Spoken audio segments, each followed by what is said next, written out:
درود و سلام پڑھتے ہیں تو آپ حضور علیہ الصلوۃ والسلام کی بارگاہ میں آپ کی حاضری ہو جاتی ہے. جو ان کے احسانات ہیں ہم پر، مہربانیاں ہیں، اس کے جواب میں اگر ہم کچھ کر رہے ہیں یہی درود و سلام ہے.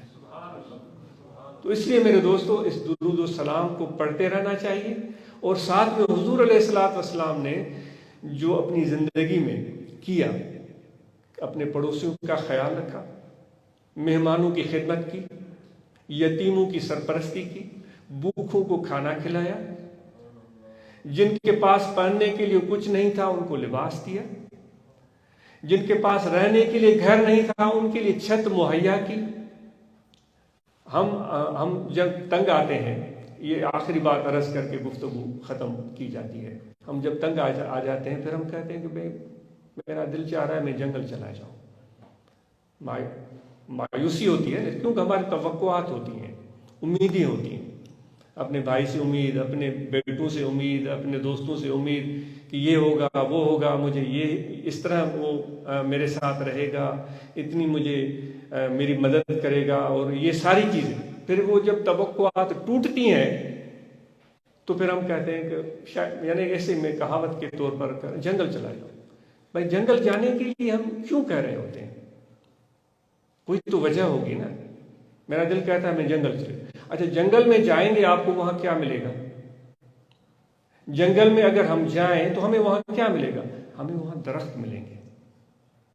درخت کیا کرتے ہیں؟ درخت ایک ایسی صورت میں کھڑا ہے کہ اگر گرم موسم ہے، حدت ہے، تو آپ کھڑے ہو جائیں آپ کو سایہ فراہم کر دے گا. اگر آپ بھوکے ہیں اور کچھ کھانے کو میسر نہیں ہے تو آپ اوپر دیکھیں کہ شاید وہاں آپ کو پھل مل جائے، وہ بغیر کسی معاوضے کے وہ درخت آپ کو پھل دے دے گا. ایسا ہے یا نہیں ہے؟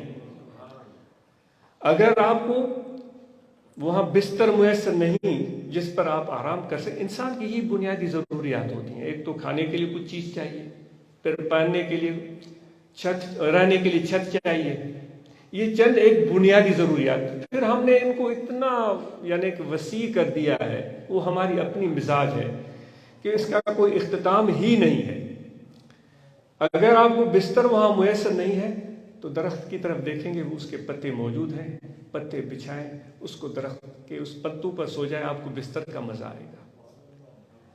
اسی طرح یہ سارے کام درخت کر رہا ہے لیکن وہ کچھ بول نہیں رہا ہے کہ میں نے تجھے پتے دیے، میں نے تجھے پھل دیا، میں نے تجھے سایہ دیا. کچھ نہیں بول رہا ہے. یا وہ آپ کو یہ کہانی سنانا شروع کر دے جس طرح ہم کرتے ہیں، کہتے ہیں کہ بھائی فلاں کو میں نے کھانا کھلایا، فلاں چودھری صاحب آئے تھے میں نے اس کو سایہ دیا، فلاں چودھری صاحب آئے تھے میں نے اس کو فروٹ کھلایا، فلاں پیر صاحب وغیرہ آئے تھے میں نے اس کو یہ دیا. یہ کہانیاں درخت نہیں سناتا. اگر آپ خاموشی سے وہاں بیٹھ جائیں تو آپ کے ذہن میں خود بخود اس کی ہوئی خدمات آ سکتی ہیں کہ درخت نے اتنی خدمات کی ہے، اتنے لوگوں کو فائدہ پہنچایا ہے، اتنے لوگوں کو فیض پہنچایا ہے. اگر ہم بیٹھ کر وہاں تھوڑا سوچیں تو یہ ساری خدمات وہ درخت نہیں بولے گا لیکن آپ کے دل میں آنا شروع ہو جائیں گی. یہ علامت ہے کہ آپ کے دل میں کچھ احساس ہے، کچھ رمق ہے.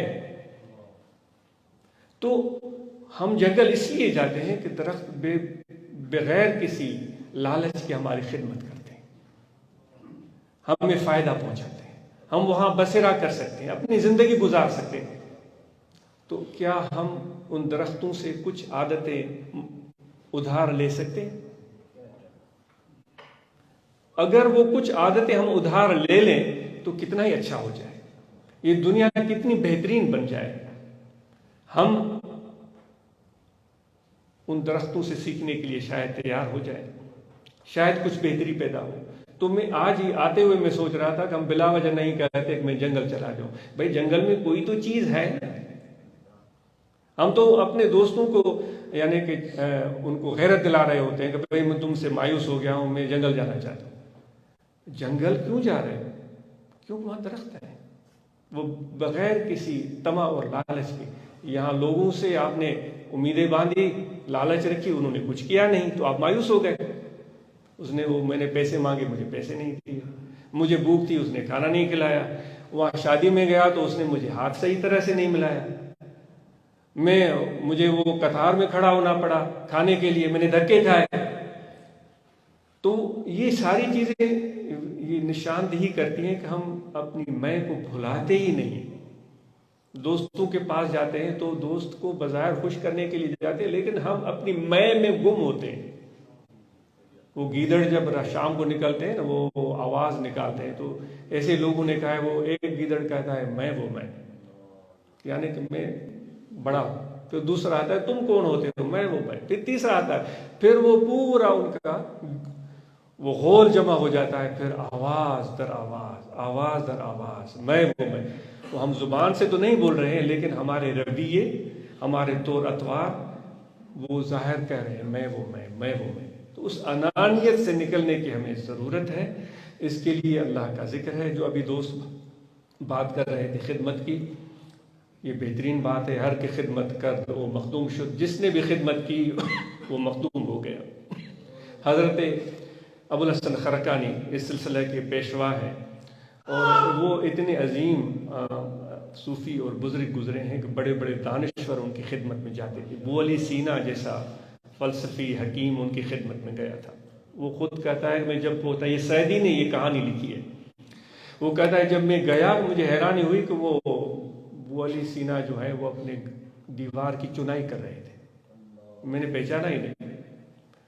تو انہوں نے اپنی خانقاہ کے باہر لکھوا دیا تھا کہ بھائی جو بھی اس جگہ پر آئے اس سے نام نہ پوچھو، اس سے ذات نہ پوچھو، اس کو محبت دو، اس کو کھانا کھلاؤ، محبت دو اور اس کو کھانا کھلاؤ۔ تو دوستو، یہ خدمت کا جذبہ انشاءاللہ ہمارے اندر ہونا چاہیے، اسی سے ہی ہمیں مسرت ملتی ہے۔ اور یہ خدمت ہمیں اپنے مشائخ نے سکھائی ہے، ان کی تعلیم اور تربیت کا حصہ ہے، اور ذکر کرنا اور مراقبہ کا اہتمام کرنا یہ ہمارے لیے ضروری ہے۔ کیونکہ جب ہمیں بیماری لاحق ہوتی ہے تو کسی ایک ڈاکٹر کے پاس جاتے ہیں، اگر ایک ڈاکٹر کے پاس گئے، دوائی لی، پھر دوسرے کے پاس گئے، پھر تیسرے کے، پھر چوتھے، پھر پانچویں، پھر چھٹے، پھر 50 ڈاکٹروں کے پاس گئے تو ہمیں فائدہ کے بجائے نقصان ہوتا ہے۔ تو یہ ذکر کی محفل اس لیے منعقد ہوتی ہیں تاکہ ہمارا رابطہ مستقل جڑا رہے۔ وہ جو فرید الدین عطار نے کہا ہے کہ ذکر پکا تازہ ایمان نشکنت، جو ان محبت برگزیدہ خدا کے پیارے دوست ان کی بیٹھ کر جب تم ان کا ذکر کرتے ہو تو تمہارا ایمان تازہ ہوتا ہے۔ تو یہ محفل کو ایسے نہ سمجھے کہ بھئی وہاں جائیں گے اور کیا ہوگا، کچھ بھی نہیں ہوگا۔ نہیں، آپ بیٹھیں، صرف یاد کریں اللہ کو، اس کا ذکر کریں اور حضور علیہ السلام کے فیض کا انتظار کریں۔ چاہے اگر وہ 10 منٹ قائم رہتا ہے پھر تو سبحان اللہ، 2 منٹ بھی قائم رہا تو اس کی برکتیں ہوں گی۔ تو یہی ہمارے اس محفل کا مقصد ہے۔ تو ذکر یہاں قلب پر انگل رکھ کر میں عرض کر رہا ہوں، یا انسان کا دل ہے، اس دل میں توجہ رکھیں، کھڑے بیٹھے لیٹے سوئے جاگے، وضو ہو یا نہ ہو، زبان خاموش رہے، سانس آتا جاتا رہے، خیال ہے کہ میرا دل پکار رہا ہے اللہ اللہ اللہ اللہ اللہ۔ یہ خفی ذکر ہے، تو یہ بڑا آسان ہے، بس توجہ قائم رکھیں اور مشق کریں، یہ آپ کی عادت ہو جائے گی۔ اور اس کے لیے کوئی شرط نہیں، وضو ہے تب بھی ذکر کریں، وضو نہیں ہے تب بھی ذکر کریں، لباس کا پاک ہونا، جسم کا پاک ہونا کوئی شرط نہیں ہے۔ یہ ہر حال میں اللہ تعالیٰ کا ذکر ہمیں کرتے رہنا چاہیے۔ یہ ہمارے روح کی، ہمارے قلب کی غذا ہے۔ کیونکہ اللہ تبارک و تعالیٰ نے جب ہمارے ارواح کو پیدا فرمایا تھا تو وہ خود فرماتا ہے کہ سب ارواح سے میں نے ایک ہی سوال پوچھا تھا کہ الستُ بربکم، کیا میں تمہارا پیدا کرنے والا پالنہار نہیں ہوں؟ یہ سب ارواح سے، یعنی کہ آپ و ہماری ارواح بھی وہاں موجود تھی، سب لوگوں کی ارواح، یعنی ڈائریکٹ گفتگو ہو رہی ہے۔ ہم کہتے ہیں نا بھائی ہم تو گناہ گار ہیں، بھائی بے شک احساس اور عاجزی کا احساس اچھی چیز ہے، لیکن کتنے خوش قسمت ہیں آپ کی ڈائریکٹ خدا سے بات ہوئی ہے، آپ ہم کلام ہوئے ہیں خدا سے،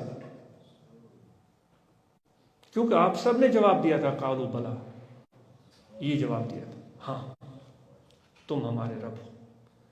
تو یہ کتنی بڑی عظمت کی بات ہے، اس احساس کو دل میں تو پیدا کریں۔